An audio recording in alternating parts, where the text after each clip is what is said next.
பிறந்த நாள் கொண்டாட்டம் அப்படிங்கிறது இந்த உலகமே செஞ்சிட்டு இருக்கிற ஒரு சாதாரணமான வழக்கமான நிகழ்வு தான்.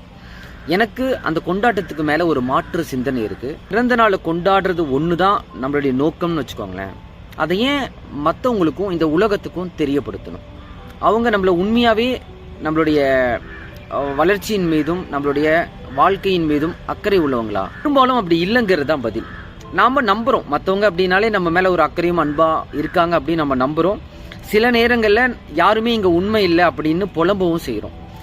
இப்படியான நம்ம தான் நம்மளுடைய பிறந்த நாளுக்கு எல்லாரும் சேர்ந்து அதை கொண்டாடணும் அப்படின்னு நம்ம விரும்புறோம். இது எவ்வளவு முரணா இருக்கு பாருங்க. நம்மளுடைய புரிதலுக்கும் இந்த செயலுக்குமே நிறைய வேறுபாடுகள் இருக்கு.